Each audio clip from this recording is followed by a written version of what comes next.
So everybody's been going a little kooky on Twitter about this video here. This is a documentary from the LaBrant family. Comments are turned off. That's very funny. It's another dude. I don't really like family channels. Another family channel. It seems like it's just full of every sacred moment of their life being broadcasted on the internet, which I don't get it. I don't get it. I feel like, you have to maintain just yourself. How are you always doing something for the camera? I don't understand how people do it. And I especially think it's going to be very dangerous to do this to kids. Family channels are just like, I understand if you're popular, maybe you want to show people like your family or whatever, but I feel like there's a fine line between like showing them your family and maybe doing a fun video, doing something with them versus, I don't know, filming them the whole time, especially if you're directing them to like, because a lot of times these families will be like, do something for the camera, and they'll pressure their kids to act the way that they want, that they think will be popular. And then like, I don't know, you put your kid in this weird framing of always trying to do something for like public affection, or like even just like constantly forcing them to do something over and over again and like stress them out if they're not doing it right. I just think it's shitty. Let's see. Instagram. They got their Instagram. Okay. A lot of followers, bro. It's crazy. I mean, it's crazy that there's like a desire for this type of content. There's Cole's Instagram and then their daughter. Oh my God. What is this? Oh, she's a dancer. Bro, dude, there's something weird to me. There's something that's like really kind of gross and weird and overly sexualized about like dancing and like cheerleading for young girls. I mean, look at these outfits. I don't know, dude. It's just like fucking cuties in real life. It just seems so inappropriate. I'm not even criticizing them for having her dance, but it's weird that as a society we have girls dance like this. In general, but like at least when they're kids, it's so weird. People just don't think like, dude, what is this? Never in my life. I don't know. I never, dude, what is this? This is no. I don't know how parents don't think that that's inappropriate. I don't get it. Whatever. Okay. What? Anyway, I just don't get it. Okay. Anyway, this is a documentary about abortion. I've seen people going a little bit kooky here. Listen, I'm not surprised that like a family channel that's probably very religious is against abortion. Like, I don't know why people are getting so upset. It's obvious to me. I'm pro-choice, and we'll talk about the specifics as we get through here. But I understand fundamentally people who are pro-life, because like you are terminating the life of a potential human being, of course. The reality though is that we need to killing babies is funny. No, I'm just kidding. The reality is that different people are put into different circumstances in their life that require them to make difficult choices, and it's not something that we should be happy about. It's like a necessary evil. If we birth every single baby that gets consummated, is that the right word? Right? Where does that lead us? The reality is that leads us in a way where like we're going to overburden our system. Like a lot of people get abortions for financial reasons, man. It's just a reality. Like they get abortions for like financial reasons, and putting people into the adoption system and whatnot. That's just going to like the adoption system is like horrible. It's kind of abusive and terrible. And the reality is like we wouldn't be able to afford it as a society. And so the question, whether you like it or not, the question is, do we allow abortion or do we make it illegal? And then we have to get rid of our welfare programs, and then kids are just going to die. Kids are just going to die. They're going to die because of like starvation. Like you don't get to. It's one of those things where like you have to understand that both scenarios cause people to die. You're not virtuous because for either direction. Okay, they're both not good. It's just more about which one is less bad. So, and being pro-choice is less bad, man. You should make responsible decisions. But it always bothers me when you have rich people talk about this stuff, because it's like they're never going to be in a scenario where they have to get an abortion. They're never going to be in a scenario where they have to. Instead, you should focus on preventative methods, like providing contraceptives and whatnot to people for free, as well as like actual sexual health education, rather than just telling people that you should be abstinent, because it just doesn't work, right? And figuring out a way to redistribute, like just like provide more opportunity, like I guess redistribution of wealth, make people less poor. A lot of people have babies because they're poor, or rather, a lot of people get abortions because they're poor. So anyway, let's get this going. I'm sure it'll be a fun watch. Oh, and they're also going to give all the proceeds to pregnancy centers, which isn't so bad. But like, what does that mean? All ad revenue made from this video will be directly donated to local pregnancy centers. What do they do with that money? Because from my understanding is like a pregnancy center. What is a pregnancy center? Is that like an abortion clinic that doesn't let you make the choice to have one? You know what I mean? Because there's some places where girls, dude, people don't understand that like getting an abortion isn't like I'm just gonna go. I think I'm just gonna go get a bagel from the deli today. It's actually a very frustrating process for women, and it can be very traumatizing, even though you're making the choice. Because like once you're pregnant for a woman, you like that becomes a person to you much more than a man. If you've noticed, like people who have miscarriages, women who have miscarriages, the fathers get over it faster than the mothers, because it's to the father, it's not as much of a person yet, because like it's not growing in them. And so this is a tough call for people to have. And imagine going to an abortion clinic, you're like, I'm gonna do this, and then you go there, and then they're trying to talk you out of it. It's it's fucked up, man. It's a rough scenario to be into.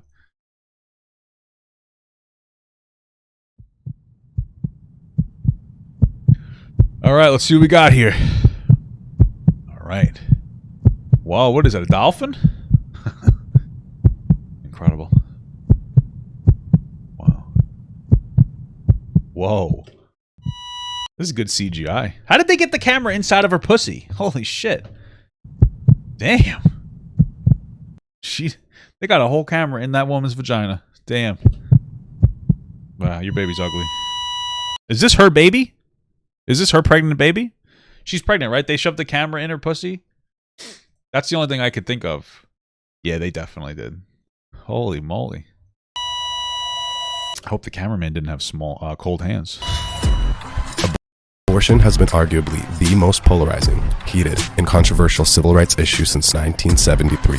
Would we call this a civil rights issue? Okay. When abortion was legalized in the U.S. There is so much passion on either side of the topic, and seems to be no middle ground and virtually no humane conversations. For the most part, most people, the overwhelming majority of people, even conservatives, are pro-choice, man. They just don't like it, but they understand that like you need to be responsible for your own decisions. You know, that's my experience at least. You know, I think like 80% of the country, or 75 to 80% of the country is like okay with it. They just want to like reel it in a little bit. Like, hey, maybe we can keep it to the first trimester or something. That's most people just want to be more reasonable about it. So much anger and so much hate. In the midst of it all, we truly believe that love is the answer. Instead of pro-life or pro-choice, is it possible for us to be pro-love? Is it possible what does that mean? How about prolapsed? Prolapse your anus. For us to love both the mother and the baby? Maybe the answer isn't either or. I'm laughing because I think this is some of the screenshots where they compare getting an abortion to like the Holocaust. And it's just like, you have to understand that these are completely disanalogous situations, right?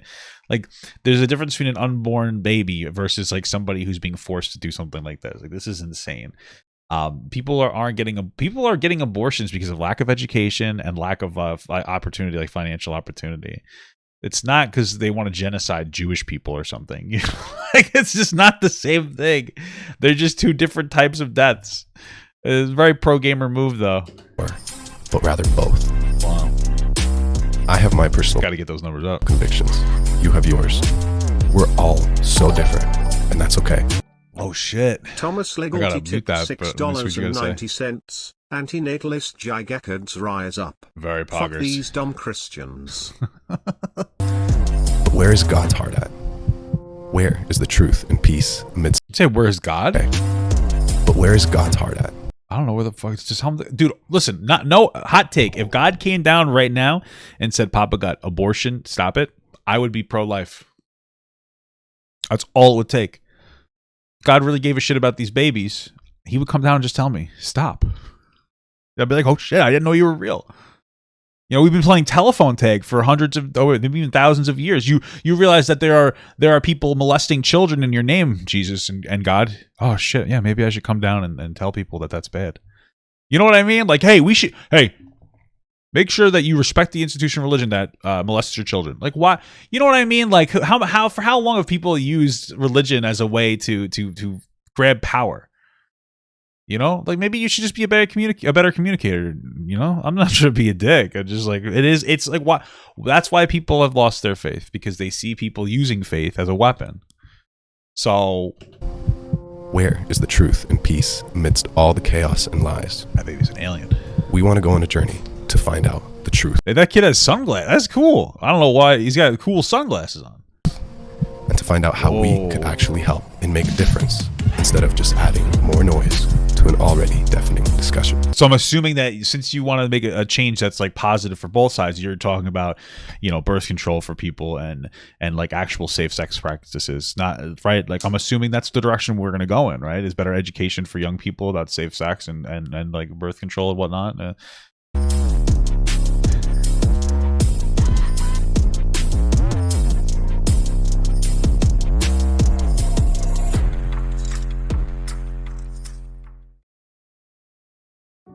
So what if you're watching this and you're thinking, should I keep my baby even though it's too hard?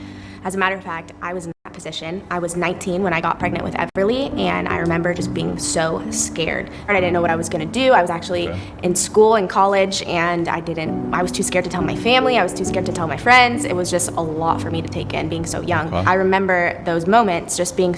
How old is she now? How old's her kid? Is this like 6 years ago?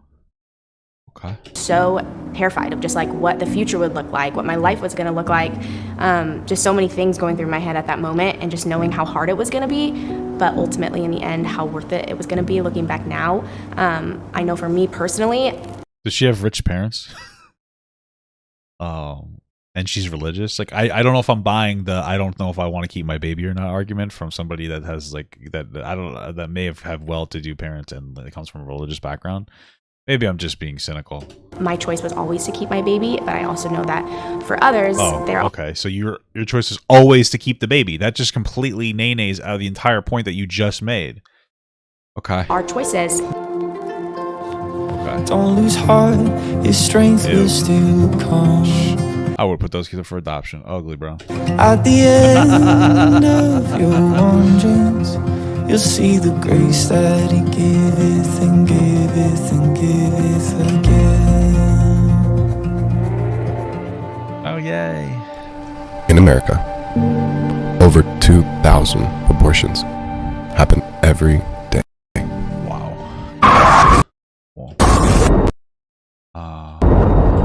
You know what is really interesting? Let me see something. I want to see something. Okay. Go ahead. Every day in America, 100 people die in car accidents. 1,300 people die from smoking. 1,800 people die from heart disease, the leading cause of death in the U.S., according to the CDC. But there's another, even more deadly killer than heart disease. By definition, abortion is when a pregnancy is ended so that it doesn't result in the birth of a child. Yeah. So as we've been filming this documentary, we've been asked by our friends, by family, by mentors, why are we making this? There's so much at risk. Mentors? Who are your mentors? I'm curious. Why are we even making this? Why are we adding flame to an already crazy burning fire? Honestly, they probably just think they're doing the right thing. I mean, if I'm being completely honest, they probably think that they're just doing the right thing and they're using their platform to advocate for pro-life shit. I can't imagine this is like poorly intentioned. You know what I mean? Like, regardless of whether you agree or disagree with pro-life or choice people or whatever, or pro-life people, I think that I don't think that they are, doing it to be rude. You know, I think that they're doing it because they feel like it's the right thing to do, even though they're like, "Hey, we're pro-life until it's born." You know, so. And the answer is just if one baby is saved from this, if one mom chooses to keep her baby from it, then it's all worth it. Mm-hmm. I'm actually going to get an abortion just because I'm watching this. So just so you know, I'm going to start I'm going to start convincing other people to get an abortion. I'm going to pay for them. I'm going to pay a guy with a hanger to. Just kidding. This is getting a little too fucked up. This documentary by no means is trying to illegalize abortion. After this documentary, you're still going to have the choice. Yeah. You're still going to have your choice. But I know that there's going to be one mom watching, maybe 5, maybe 10, maybe 100, maybe 1,000. We have no idea of the ripple effects. Just for you guys to know all the resources out there, and also for us as a church, and just me and Cole even, just that how much more we need to be doing. We want to go into this finding out what resources are available for women that you might not know about. Are there resources? And trans men, please. Jesus. God, transphobic much? You know what I'm saying? Resources, in your city? If not, is there something that the church should be doing, that you watching should be doing? Maybe you aren't pregnant. Maybe you aren't the one facing the question of whether I'm going to have an abortion or not, but you're thinking, what more can I do? How can I better help? How can I better stand with these women and for these women? So we're going into this thinking, how can we help more? What more can we do? And I'm excited to find out. Yeah. So what happens during an abortion? In private practice, it depends on the type. I think the majority of them are pill-formed abortions. 90% of them happen within the first 12 weeks. So, they kind of just suck it out with a vacuum. performed just under 1,200 abortions, including first Whoa, and this is the murderer. Holy moly. second trimester abortions, up to 24 weeks of gestation. Wow. So I feel like one of the most important questions that everybody asks is, when does life begin? And if we had a direct answer, then I feel like this wouldn't even be. Well, no, we know life begins at conception. Like we know that, like, the technical, it becomes a life. Doesn't necessarily. Now the question is, when do we apply humanity to that thing? And that's the conversation we're having. Like, when do we apply humanity to the fetus or the zygote or whatever it is? And that's like a social construct. And I believe, like, I like to stay within like the first trimester unless there's a complication with the mother or the child. That's when I would apply humanity to the baby. After 12 weeks.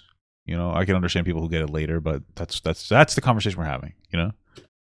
A conversation, because if we could all agree that life began at a certain point, then abortion should be allowed before that point and not allowed after. In your professional opinion, when would you say life begins? At conception. It's such a simple question with such a complicated answer. A human egg is those are spermies. fertilized by a sperm, and that is a single-cell organism that has a unique genetic makeup. That is the first. So at fertilization, you have a living cell that has that unique genetic pattern. So on that basis, human life begins at fertilization. Yeah. But a lot happens after that. It gets complicated. But I really do believe that a human life, that individual human being with that unique genetic signature starts at fertilization. People think of doctors as so smart. So why did you kill 1,200 babies then? Like, by your own logic. Different than anyone else. What the fuck? When you figure out here, not here, that killing a baby this big for money is wrong, it doesn't take you too long to figure out it doesn't matter if the baby is this Why did it take you 1,200 chances for you to think it's wrong? I'm confused. big or even this big. It's all the same. I love. Okay. Let's see what the timeline Baby is this big baby. or this big or even this big. It's all the same. Let's see. Week 12. Interesting. Oh, dude. So, like, I just wanted to point this out. Okay, let's see. We kind of jumped in here at like week 10. And the reason that's triggered signals to me like this is like a little weird, because they start at week 10, but it goes so fast. It's like, why didn't you start with week 1 to 9? You know what I mean? I don't know. I guess what it's signaling to me is that, like, oh my, because the first thing I thought was like, wow, those are bigger than I thought. But like, we didn't start at 1. You know what I mean? And I kind of like felt like you would naturally assume we started at 1, but we kind of just like went through this so fast. I love what Dr. Levatino said, that whoa, we should definitely abort at 33 weeks. Holy shit, disgusting. whenever we start saying like, at what size is a human baby, it's like, what is this? This looks like a little squishmallow. The fuck? well, what size is a human? Whenever you realize that Wow. How big is that comparatively though? Like, what is that, the size of my fist? a baby this big, and this big is a baby, it doesn't matter if it's this big or this big. Like if we're Exactly, girls. It doesn't matter if it's this big or this big. It's all the same. going based off of size, our baby in the womb right now, she said, was like as the tip of my finger, but we saw little arms and legs on her. Oh. Sorry, it looks like something you get out of like a fucking cereal box. Ultrasound. The baby was moving around. The baby was moving. Her lips, and she's resting, just chilling with her arm over there. Of course she is. Whoa. Looks like Marlon Brando. We're excited to sit down with Dr. Kathy Altman and hear her story on this topic. Huh?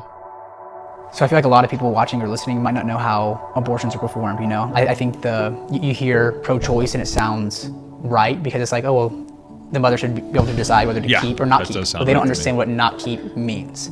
Listen, I'm gonna be honest with you. I think most people understand not keeping a baby means you're gonna kill it. I think that's not a hot take. Well, most people don't realize it, but any OBGYN has to learn how to do abortions in their residency program. You can opt out because of conscience, but I didn't because I was really very pro-abortion. I had had an abortion myself, and I didn't think any woman should have to bear a child she didn't want. In our training program, we learned how to do first trimester abortions, but I was so gung-ho that I went outside of the program and got one of the local abortionists to show me how to do D&E abortions, which are also known as dismemberment abortions, where you literally take the baby apart piece by piece to remove it. So apparently within the first 10 weeks, I think you can use like a pill abortion. So most abortions are just pill form. Yeah.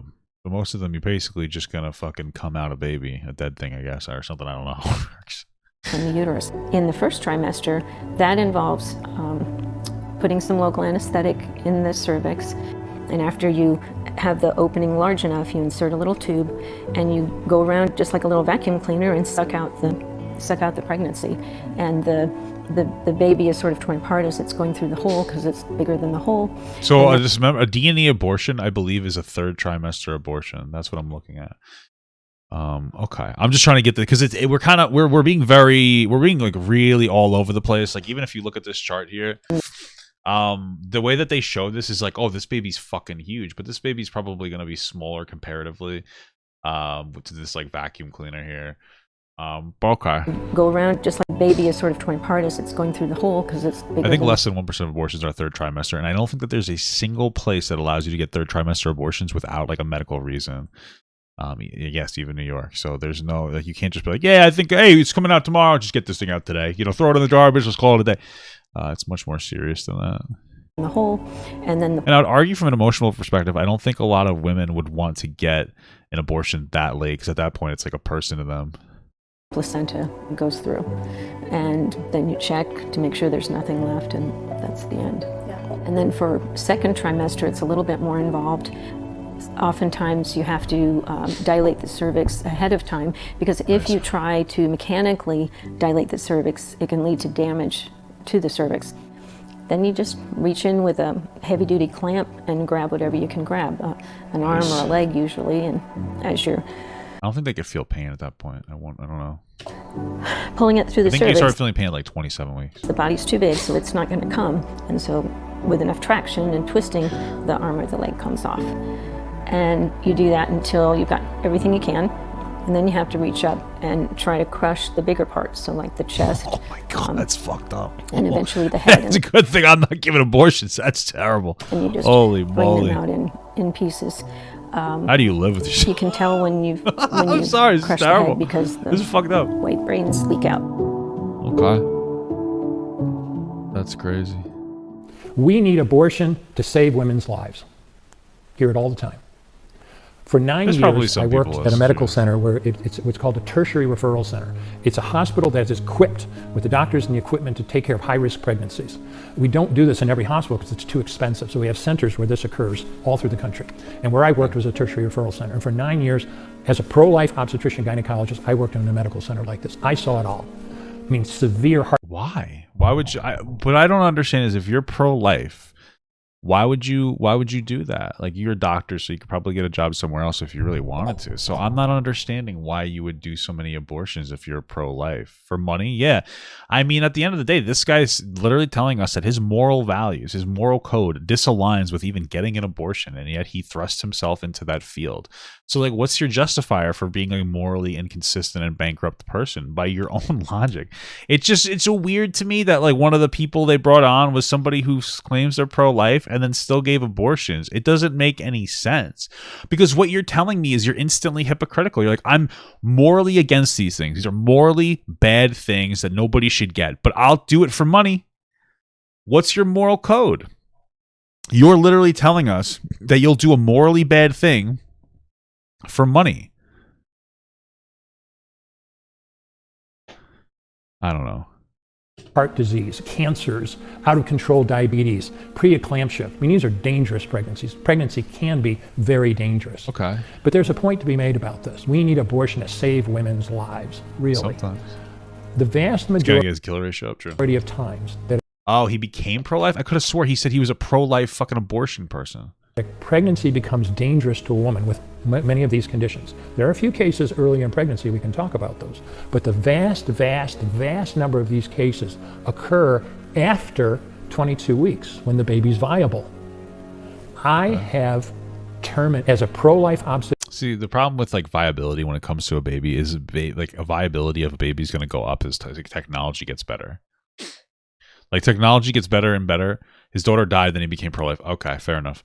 As technology gets better and better, viability can happen at like we fucking we can do it. We can get that sucker out of there. We can put it in a bottle. You know what I mean? Like we're getting to the point where it's getting more and more viable earlier and earlier because of technology. So viability is an interesting conversation. Obstetrician gynecologist and almost 10 years of experience in a tertiary medical center. I have terminated, i.e. ended, hundreds of pregnancies to save women's lives. Wow. How many babies did I have to deliberately kill in the process? I don't know. None. Hundreds? Not even one. What? It's called delivery.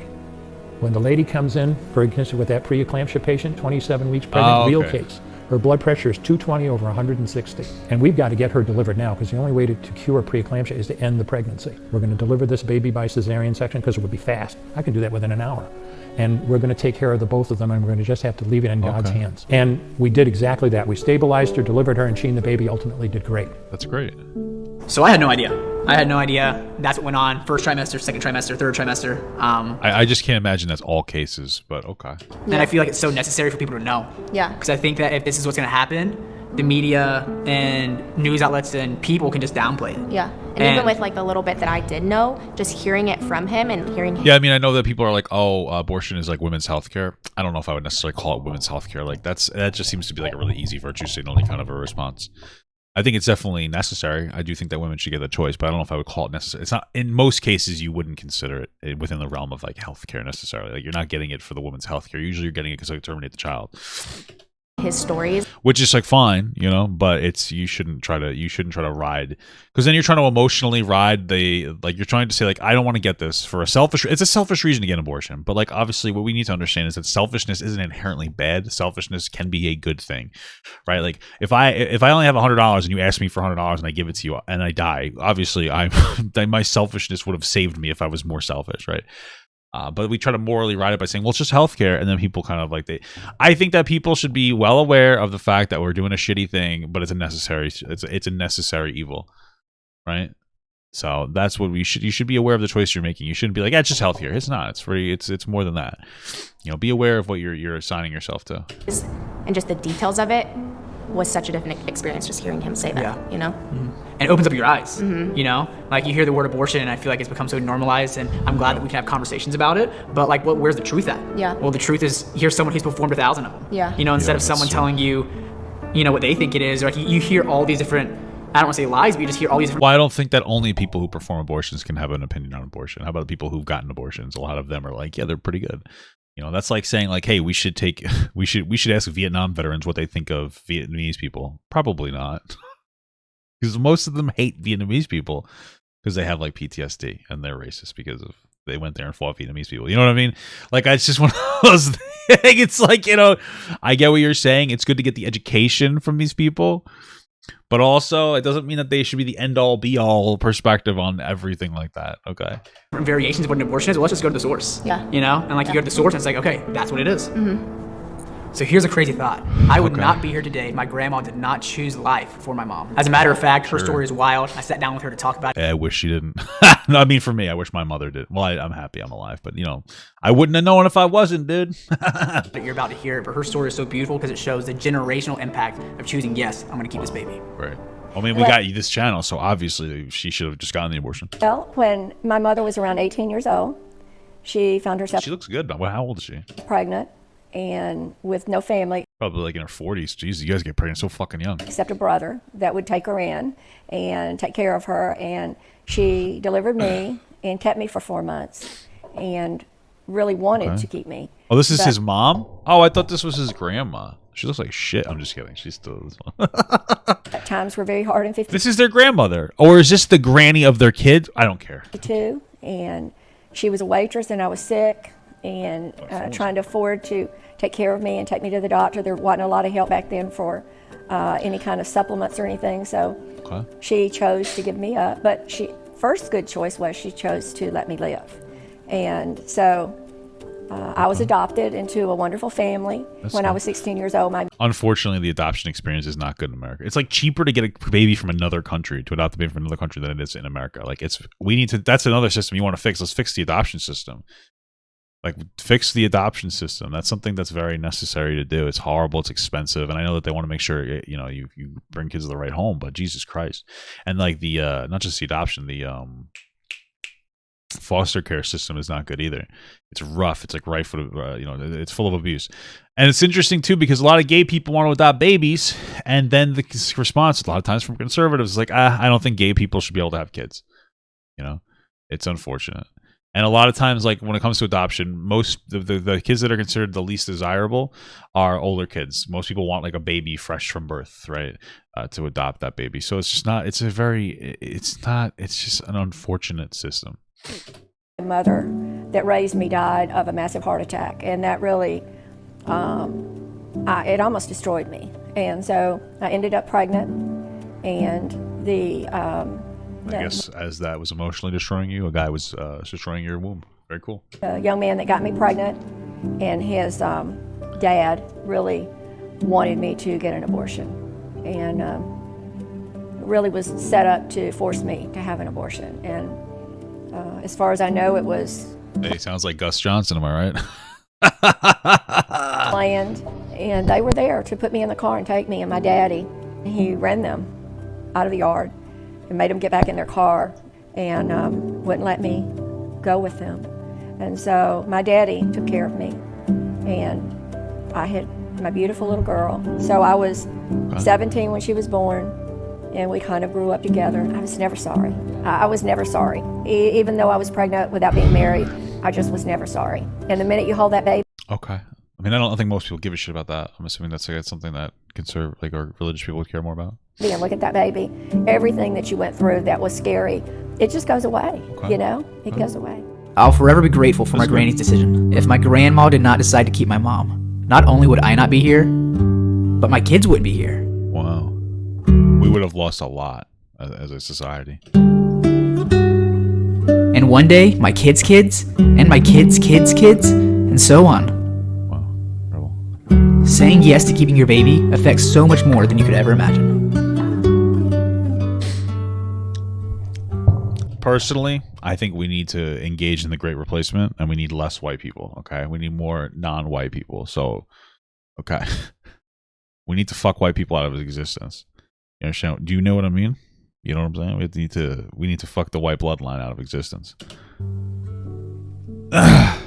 It's so important to rally around these women in a time where they feel so vulnerable. In my granny's case, it was her dad who was able to chase off these men, and I'm thankful for. So, I don't like this whole framing, because the grandmother wanted to keep the baby, and she shouldn't have been pressured to get rid of the baby. And check that out. That's a pro-choice argument, because the pro-choicers are like, women should be able to choose. So those other people actually weren't really pro-choice. They were just trying to pressure to get an abortion. But your grandmother wanted a choice, and she got it, and she had you, and that's phenomenal. I think that's great. But like, when these women are vulnerable, it's like, what about the vulnerable women who want to get rid of the baby and they don't want to have to like overly think about it? They're like, I have to get the abortion, and like it's sad, and they want to get it done, and then you're just like, no, and you just, you know what I mean? It's like, come on, bro. Or my great granddad, who I never even got to meet, because if he didn't chase them off, I wouldn't be here. So there's so many little pieces that we just need to rally around these women to remind them, even if it's just one person saying, hey, you can do this. Hey, I'm here with you. It's gonna be okay. How long are you going to stay with them until they have the baby? We found a ministry called Embrace Grace, and this is exactly what they do every single day. Amy Ford, the founder, is determined to help scared pregnant women be brave. I just don't like that framing. Most of these fucking places that do this shit, they're not helping scared pregnant women be brave. They're helping women who want to get abortions, and they're just like they're taking advantage of them in vulnerable situations by like posing as adoption clinics or abortion clinics, and then being like, well, blah, blah, blah. And then they scare you out of getting one. And then you feel guilted into doing it. And then they don't really take care of you after you have your fucking baby. Like, that's shitty. It's just shitty.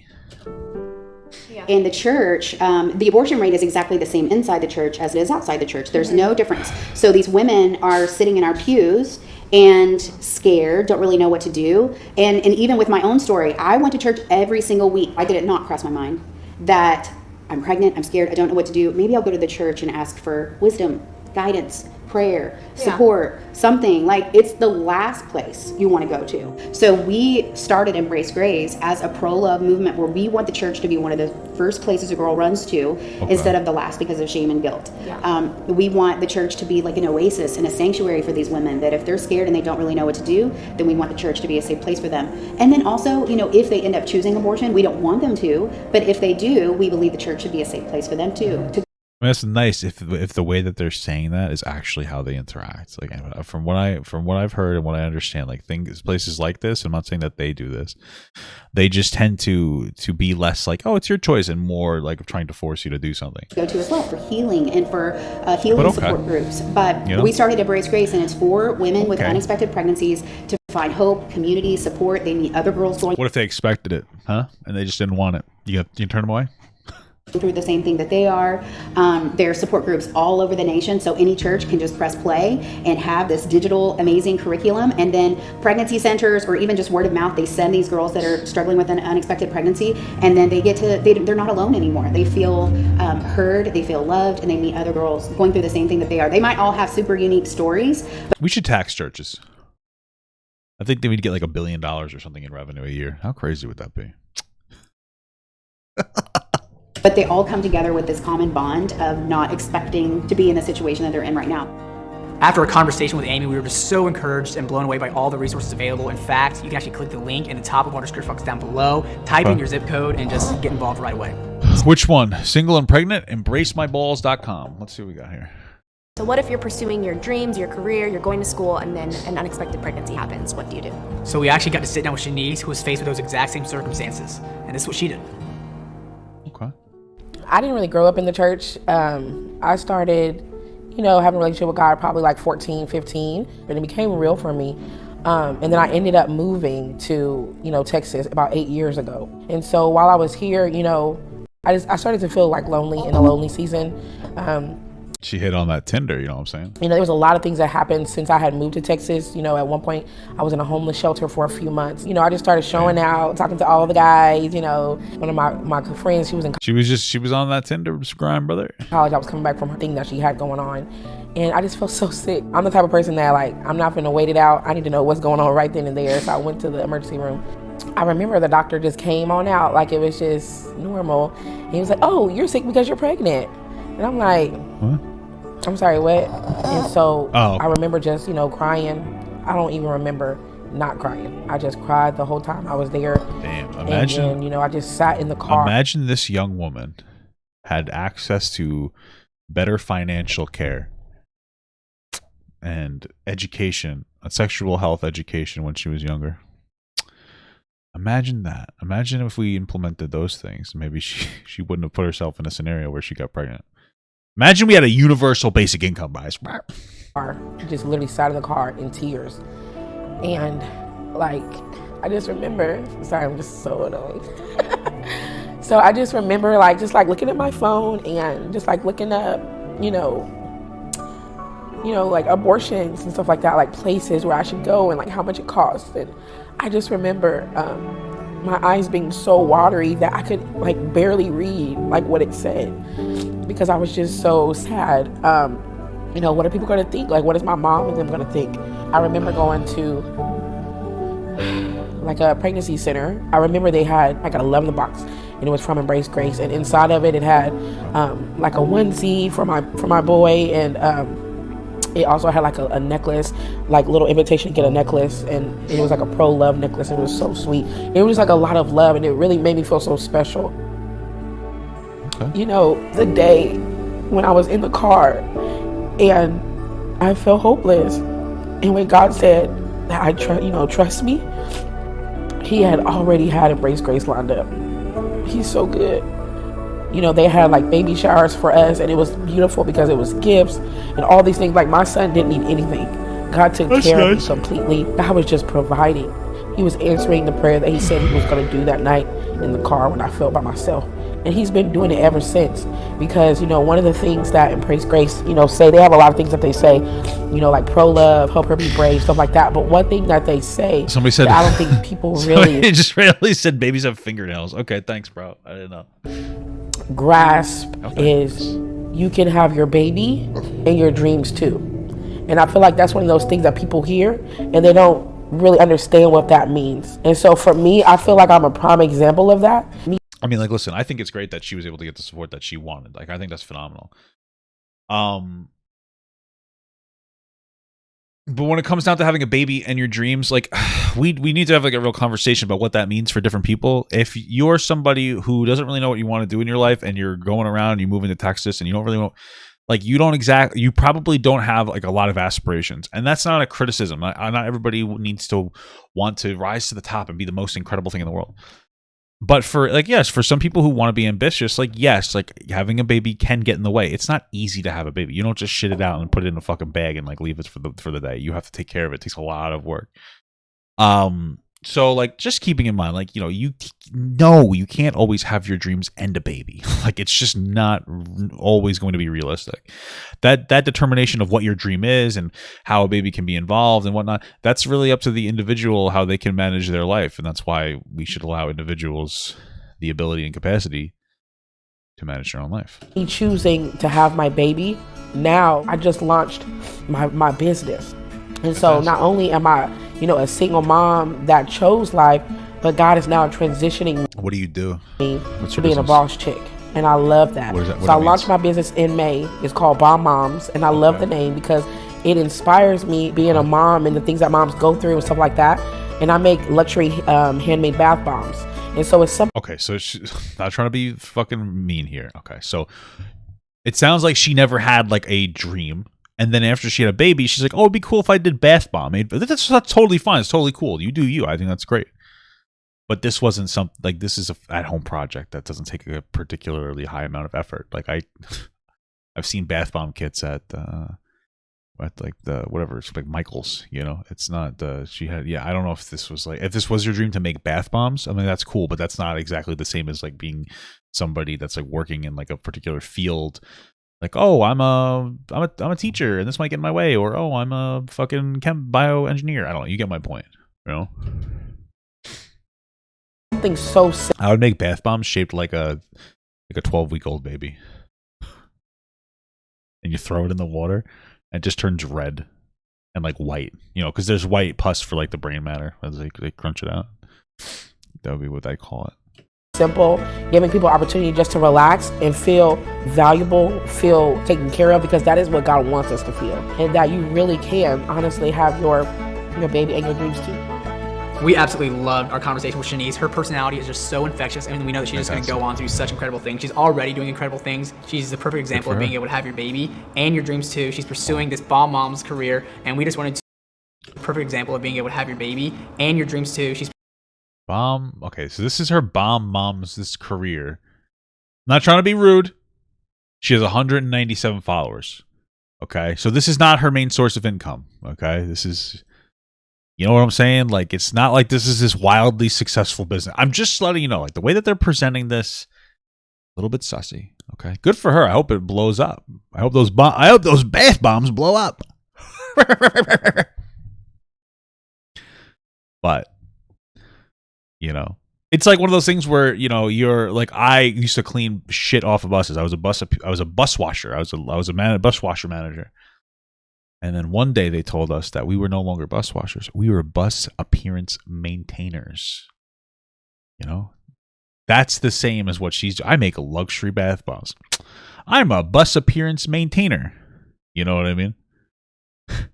It's like you're speaking up your business, which is good. It's good. You know, good promotion. Hopefully they tagged you in the bio. They did. They did. Let's see how many followers she's got. Oh, well, this is a website. This isn't her Instagram. Where's Bomb Moms, bro? But you get my point.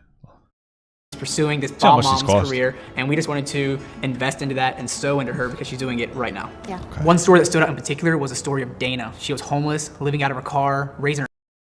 All right, let's see what she's got going on here.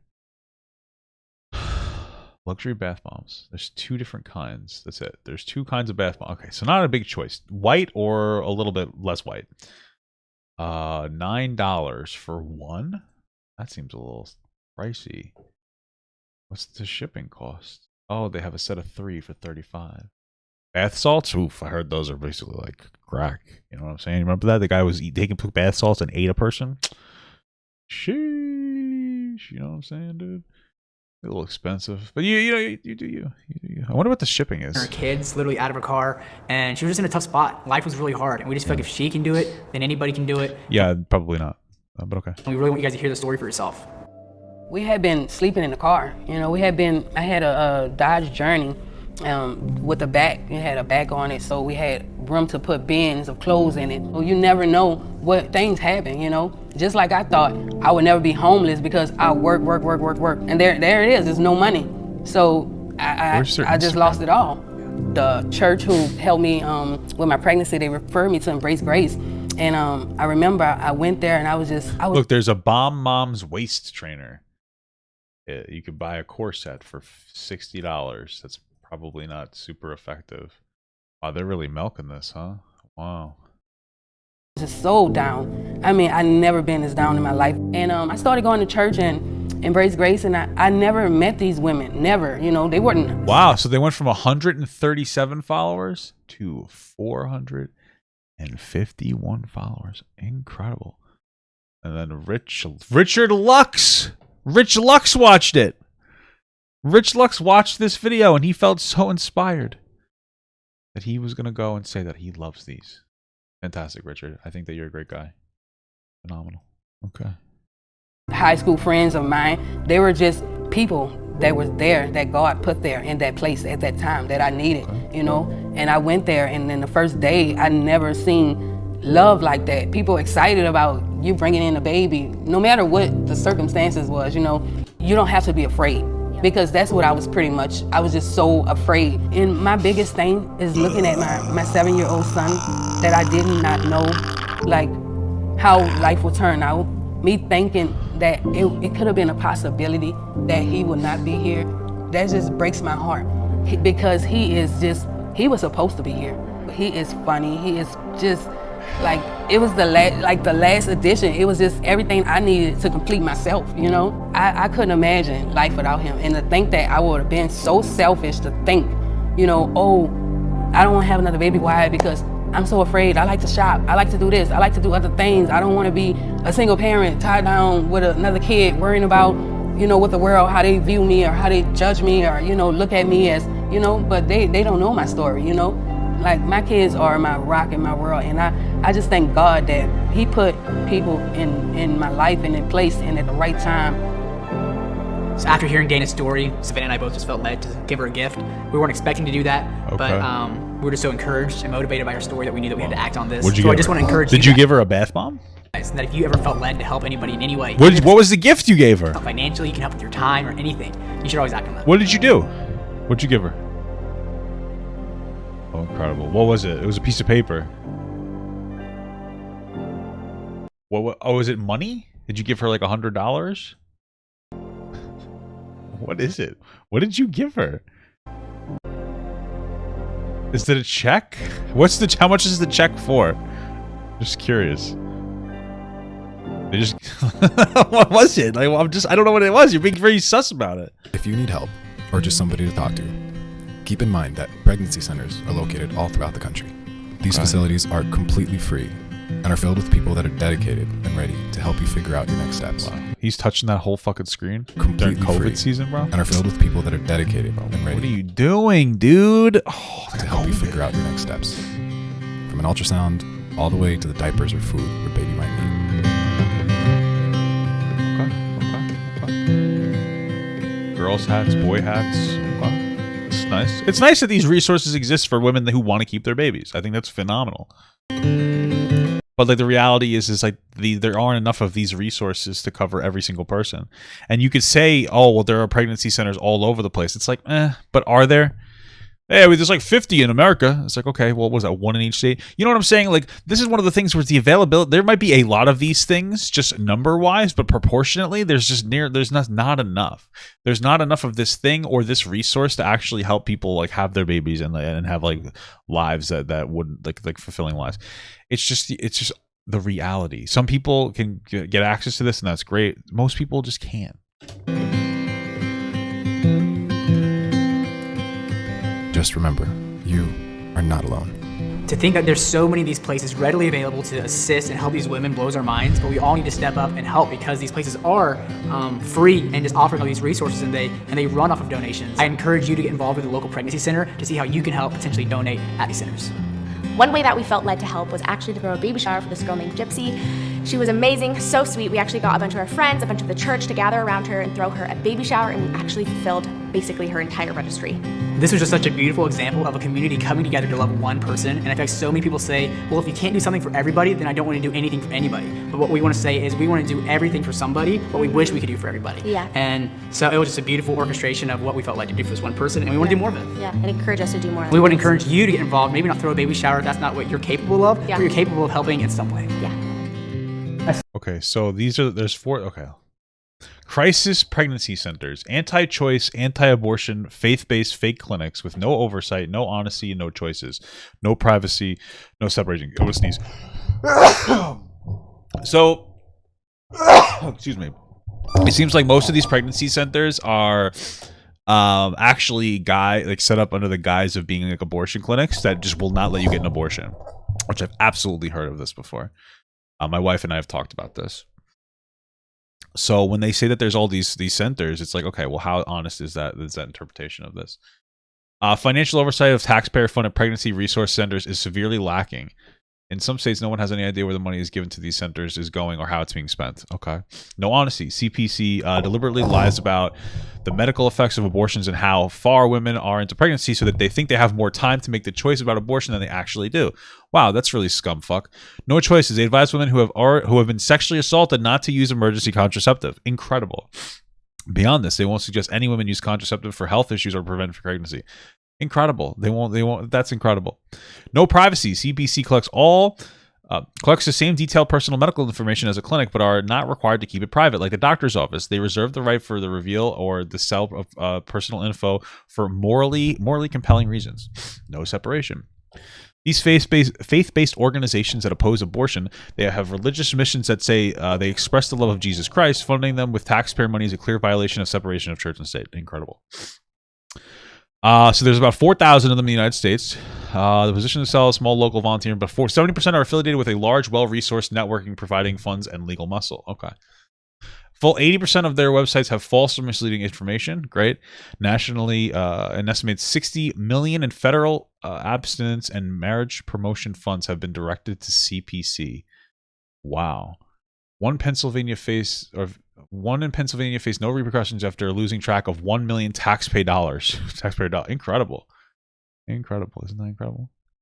87% claim abortion leads to breast cancer and future infertility, even though medical studies backed by the Mayo Clinic and American Cancer Society have repeatedly found no such links exist. Incredible. Other scare tactics include citing the non-existent mental illness, postpartum abortion syndrome, and lying about risks of substance abuse and self-harm. So they tell people that they're going to get addicted to drugs and they're going to want to kill themselves if they get an abortion. Wow, incredible. Staff are rarely medically trained, and in one report, a CPC staff member performing a sonogram identified a woman's IUD as a fetus. Okay, that's phenomenal. Hey, accidents happen. Their tactics target low-income people or others without regular access to healthcare through strategic advertising online and in poor communities. Even geofencing data ads to reach people sitting in legitimate clinics. Local governments have had to intervene to block their false and malicious advertising methods. Their goal is not to educate and inform, but to stall, deceive, evade, lecture, and manipulate. Incredible stuff. Wow. That's crazy. Fantastic. You guys are doing a great job promoting misinformation. Aside from Dr. Anthony Levitino. What would you say to a young woman who comes to you and says, I'm pregnant, I'm thinking about having an abortion, what do I do? See someone else that'll actually help you. That's my advice.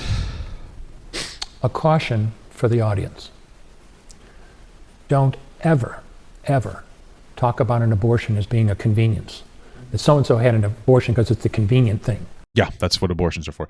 I know that we like to water down what convenience means because it's like, because convenient in the everyday life, what does that mean to you? Yeah, you know what? I didn't wipe my ass all the way because I just ran out of toilet paper. I didn't want to go downstairs. It was just convenient for me. Or, I went through that. I rolled through that stop sign because there was no one there, and it was just convenient for me. Or I went and I got McDonald's because it was convenient for me. When we talk about that word convenience, it sounds very trivial because every time we use it in real life, it is very trivial. But when you have a conversation about abortion and we look at it as from a convenience perspective, the convenience isn't just this minor thing such as not wanting to cook for the day or being too lazy to go downstairs. The convenience comes in the drastic life-altering decision that can absolutely ruin your ability to live. It's not the same thing. And this is an example of morally deloading a situation through the use of particular words. Just as when we have conversations about we'll have conversations about inappropriate actions online, and everybody will say that's grooming. When it's not, you're taking a word, a morally loaded word, and you're pushing it into a scenario where it doesn't belong so that you can morally load it. This is a situation where they're trying to morally deload the situation by using the word convenience. And I think that it's very disingenuous. And it's a shame tactic to an extent. Because if you're sitting there and you're like, oh man, I don't have any money. I can barely live my day to day. I can barely afford food. Fuck, what do I do?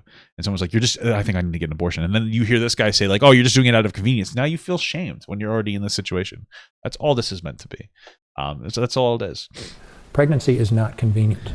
And I would argue that the majority of people who probably do perform abortions are pro-choice, but they found the small percentage of one person who's no, it's a terrible thing. You know what I'm saying? Never ever say that. Understand that women who are contemplating abortion, I think it's my phone ringing, are under tremendous stress. Yeah. They are worried about their education. They are worried about their finances. They don't want mom and dad to know she's been having sex with Johnny. Whatever it is that's driving her, there are powerful forces and powerful things within her mind driving her to consider an abortion. And it's very important when you're talking to someone in pregnancy who's contemplating an abortion to keep that in mind, to understand and be empathetic about the tremendous stress that she's under. Yeah. When those situations arise, I would do my best to understand her situation by talking with her, understand what was driving her to that decision. I understand that you're so you're grooming her? I'm just kidding. Worried about finances, and I understand that you're worried about your education, and I understand that you're worried about the impact on your life in the future. I understand that you may not feel... This guy said he worked at a pro-choice abortion clinic, pro-life abortion clinic. This guy's a bullshitter. Able to provide for your son or daughter in the future. But I want you to understand one thing. There is something that only you can give your son or daughter, and that is a chance to live. So what it sounds really nice. He phrases it as there are women who are on the fence about whether they want to keep the baby or not, and that he's just trying to help them manage their scenario. It sounds like, but the way that he actually says it is these women give him every single reason, and we're going to assume it's within a hospital setting, an abortion-esque setting. They give him every reason why they want to get rid of it, which is probably because they ask. Which you really shouldn't be doing. Why do you want to kill this baby? Why? Right? And so he's like, well, you shouldn't do it, and I'm going to shame the shit out of you. By the way, you're not as pregnant as you think. You come back in 2 weeks. Oh, you went past the threshold. Now we can't do an abortion. Right? He sounds really nice, but the way he's phrasing it, he's really just trying to convince women not to get abortions after they've made up their mind. It's not the same thing. He's taking advantage of vulnerable women. The very same chance that you have to enjoy life. Only you can provide that to them.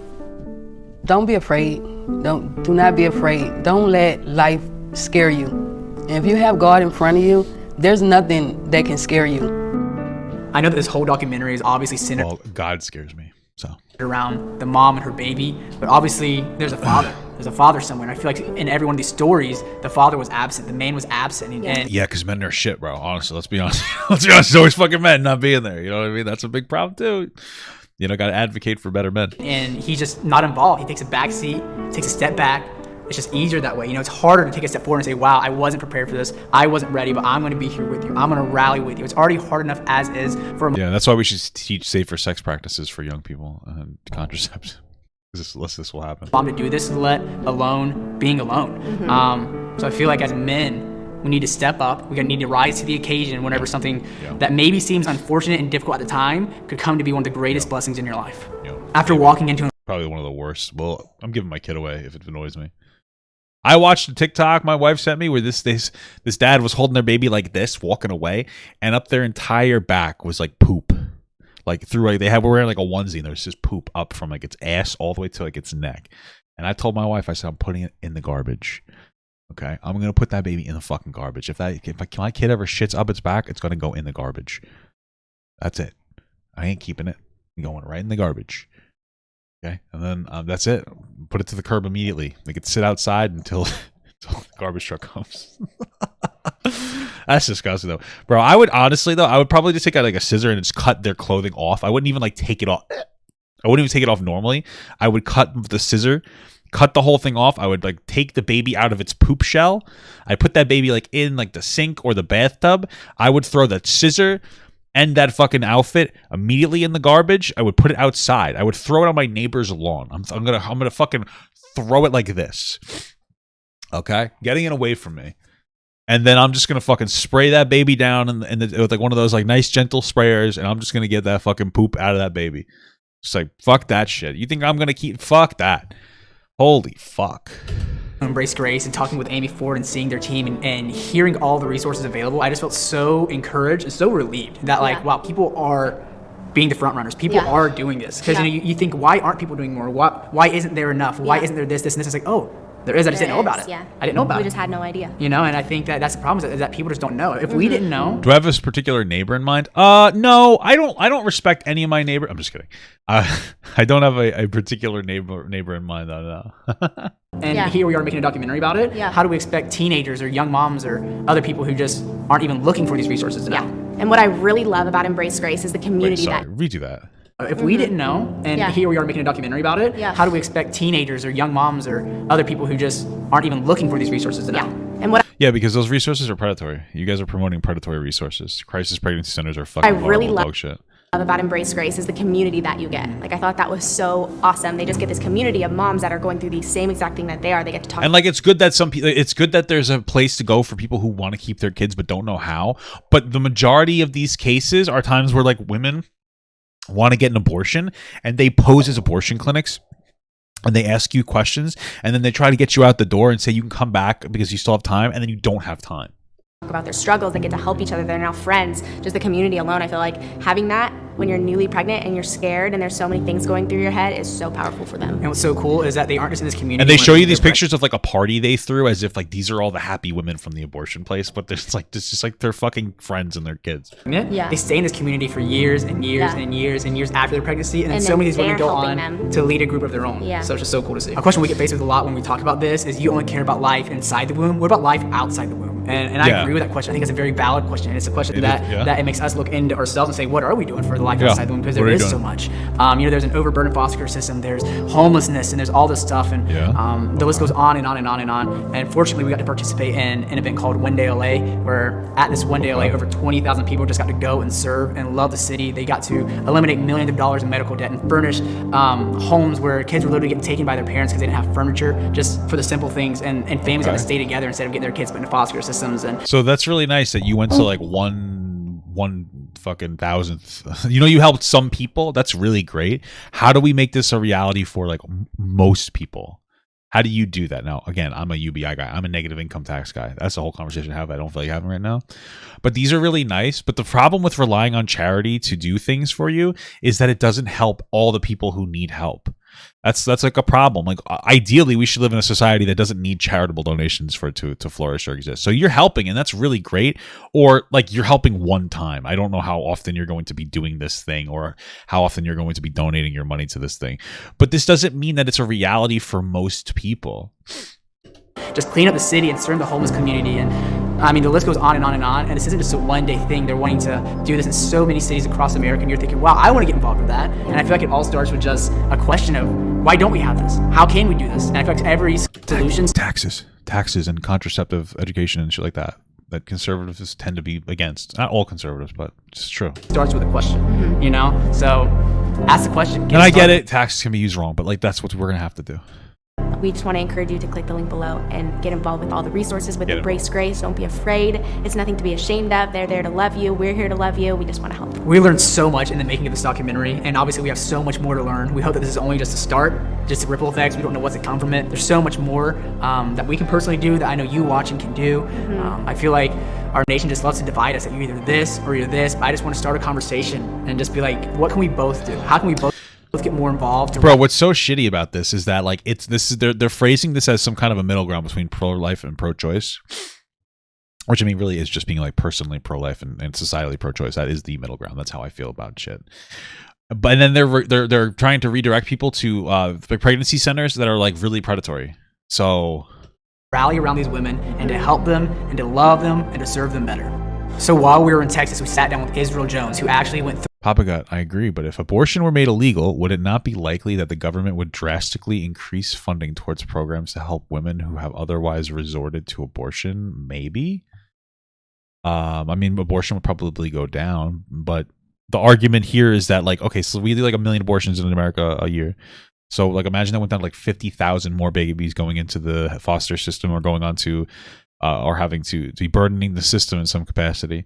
That's every year, 50,000 more people in the foster care system. The next year is another 50,000. And the next year, all of a sudden, over 10 years, you have 500,000 more people in the foster. We simply cannot afford it to exist. Like, sure, you could do those things, but like, it's going to cause, whether you want to hear it or not, it's going to collapse society. We're either going to have to cut welfare programs and people will die in the street, or we're just going to run out of money and we're just all going to die in the street. This is one of those things where like pro-life and pro-choice is about killing people in some capacity. You just don't want to frame it like that. People have to die. Right? The best way you could do it is preventing people from even being born in the first place, honestly, through education, through like better sex practices, which a lot of people are against. We need to have better sex practice education. Telling kids not to have sex is bad and give you STDs causes them to have more sex because they realize eventually kids get so horny, like 12-year-old kids they want to fuck each other. Okay, that's the reality of the world. It's disgusting, but it's the reality. And you tell them that they're going to die if they have sex.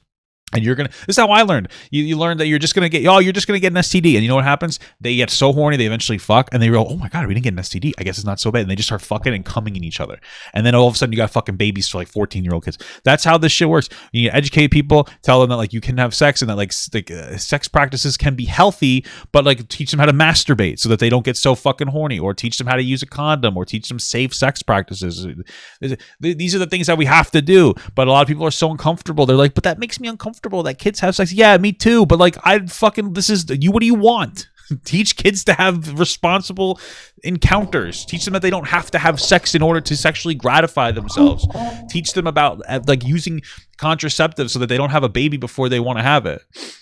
It's like, oh, something makes me uncomfortable, so I don't want to do it. You're being a pussy. Okay? Oh, here we go. Humanity survived through our entire collective history without the existence of abortion. I don't know if there's enough evidence to suggest that society would inevitably collapse moving forward. There's plenty of evidence to suggest because we didn't have robust welfare programs. There's a direct link between robust welfare programs and like a successful society. Back in the day, babies would just fucking... Okay, I need you to understand something because you have a very limited scope of like understanding of the world.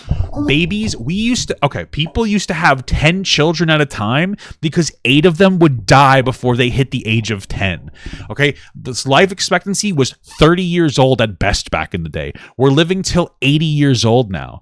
Okay, so this is the reality, is we live in a drastically different society due to the incredible technological advancement. So we either have to talk about killing 30 or 40-year-old people we can do that. If you want to advocate for killing like 40 or 50-year-old people, it's like, you're hitting close to retirement, and we just start euthanizing these people. Maybe we could do that. Someone's going to fucking die. People never used to live for 80 years at a time. Like your worldview is like the way that you're interpreting this information is very narrow. Yeah, Rome used to throw babies off of cliffs. Like it's just not a fun society. Like your theory crafting on how we can operate by making abortion illegal based on like bad information. It's just, and I'm not trying to shit on you, but I just need you to understand like what you're saying doesn't really make sense. Life expectancy 100 years ago was like half of what it is today. You know what I'm saying? Like we drastically different societies that were drastically more oppressive to the people that lived in them. So it's just a very, very, very, very different thing, and you can't really be directly directly compare, that long ago to now, right? So that's just something that we should understand. I mean, listen, if you want to start killing 60-year-olds, I mean, we could talk about it. They might be able to make more room. I don't know, but it's a real thing, man. I'm just letting you know. Through with an abortion to later find out a few months later that she's now having this miracle baby, and it's just one of the most insane stories that we've ever heard. Yeah. And something that you have to hear. Is the baby like Jesus? Why is it a miracle baby? For yourself. Yeah. I started dating this guy that I was very much in love with. Yeah, you have a big cock. I bet. And he, we got pregnant. His response was just like, "Oh, well, it's 2020. Like we can't do this. We can't." Making abortion legal would literally not change people getting abortions. It will just change how they do it. No, it'll stop people from getting abortions. Like, let's be logical about this. Like, if they made abortion illegal, less people would get an abortion. It's true. But again, there would still be a lot of people who still get abortions. A lot of them would turn to doing it unsafely, like you said. But then a lot of them would just like have birth their baby, and then it would just fucking ruin society. Okay. Oh, I muted something, I think. It's 2020, like we can't do this, we can't have a baby right now. Yeah. He was just like, well, whatever you want to do, it's up to you. I'm gonna leave the decision up to you and everything. But we weren't even fighting or anything. He just got up and left, And nice. Alpha move there. It's a Chad move. I went ahead and made the rash decision, like, I'm gonna go do this. I'm gonna just get it over with, and I don't want to think about it. I just want to get it over with and get back to what I was doing, get back to life, I followed through with the Planned Parenthood stuff. And I did attempt an abortion. They gave me the pill, and I went home. They sent me home to do this abortion by myself, which I was like, wow, I got to go home and deal with this, on my own. Well, it's a pill. It's not the same necessarily than having the limbs of the baby pulled out of you, but okay. So that night, I had an abortion. I lost something. Wow. And then shortly after that, my body was like trying to heal. So 3 months went by, I was working and everything, and all these weird changes were happening with my body. I finally was like, I need to go to the hospital and just see what's going on. So I guess the pill didn't work. Did. And I told them everything that happened, and they put a little ultrasound on me, and they said, looks like you got a 5-month-old baby in you. Whoa. Like, what? How? I'm going to assume that they probably ask you to get the pill and then do a follow-up after a certain amount of time and see how it goes, because the pills they're only like 97% effective, but okay. How? Like, how? That's not, like, I was just blown away. And I felt so shameful, I felt so guilty. I am just so blessed to have this beautiful daughter. That's good. She's so perfect. And I literally cried tears of joy when she came out of me. Like, I couldn't believe how beautiful she was, how perfect she was. I was so stressed out and worried because I was like, oh my God, I took this pill. Like, what am I gonna do? Like, what if my baby's like, something's wrong with my baby, But God, He just made her perfect. I know that when she grows up, she's gonna know that she was meant to be here and that she's loved and that I did want her, And like I said, God heard my prayer and He redeemed me, He was like, you know what, you are worthy, you can do this. Okay, that's nice. It's interesting. There's a psychological phenomenon where if you make a decision that cannot be reversed, you're much more comfortable with that decision existing than anything else. So, like, just letting you know that tends to be it. They did like a study where they asked two groups of people, and one group of people, they could get a painting. They get to choose between two paintings, A or B. You pick the painting, you get what you get. And there was a second group where you could choose the painting, and then like a week later, you could get it. You could change it if you wanted to. The first group that couldn't change their decision after making the decision, they were much happier, right? Because there was no, like, they made a finite decision. And a lot of times when you have a lot of choice, it can be like a little bit stressful, And so, like, yeah, of course, your baby was still alive, and you're like, I had my baby, and it was great. And that's really great, I'm just saying, like, these things tend to be very, very biased. I would argue that even most women who don't get abortions are still okay with abortions existing. You know what I mean? Insane baby fever. Your grace will be enough. He's so cute, huh? She just loves everybody. My eyes can see. After just holding her baby and being around her and hearing her story, she was just a total miracle. And it's crazy just to see the miracle in person. Yeah. Okay. You'll see the grace that he giveth and giveth and giveth again. You knit me together in my mother's womb. I praise you because I am fearful and wonderfully made. Psalm. Fantastic. Special thanks to live action viewers. Okay. Listen, man. I understand why they made this video. I'm going to make a reasonable assumption. I think that this is a good faith assumption that they made this because they want to do, they feel that they're doing the right thing. And that's great. That's fine. You do you. I think it's fine. You use your platform to advocate for things that you care about and you're passionate about, and that's totally fine. The problem I have is, hold on, brother. I'm going to redo that in a second. Okay. Apparently, I'm just not going to be able to. Nikas Problems just resubscribed for 12 months. Jesus Christ. Whoop whoop 1 year, brother. I've been doing plague falls all day for a trinket that won't drop, so I hope you're having a good day. Okay, thanks, brother. I thought I moved past. Anyway. Sorry, I tried to skip it. It wasn't working. Anyway, I am having a good day. Thank you. Anyway, my point is I think it's great that they're advocating for what they want to advocate for. They're good for them. That's great. The thing is that they're also promoting massive amounts of misinformation through these pregnancy centers. They're framing them in like these end-all be-all ways that will help women through like every aspect of their life forever and always, and it'll be this incredible, amazing miracle. And it's just not how it works. Most of these pregnancy centers take advantage of young women who want to get abortions, and they put them in scenarios where they can't have abortions. They take away their choice. That's not pro-love. That is malicious, and that is, I would argue, borderline fucking abusive. It's disgusting. And so you're promoting these like horrible foundations that trick women into coming in under the guise of getting an abortion, and then they ask them a series of intrusive questions, and then they basically shame them into deciding to wait a little bit longer to have the abortion by saying, oh, you're only this many weeks along. They send you out. By the time you come back, you cannot get the abortion. They're removing choice, and I think it's disgusting. And I think that it sounds like you didn't educate yourself on what these things do, or you knew that and you didn't care. But either way, these centers, you're promoting misinformation. If you're going to try to fuck people, at least do it the right way. At least be honest about it, I mean. You know what I'm saying? So, honestly, again, you can be pro-life all you want, but the fact that you have to promote misinformation in order to push your narrative, I think is pathetic. Thank you so much for watching, guys, and another special shout out to all my Patreon and Twitch subs. If you'd like to support this channel further than you already have by just watching the video alone, go down to the links below where you can sub on my Patreon, which will allow you to get your name on this beautiful black wall.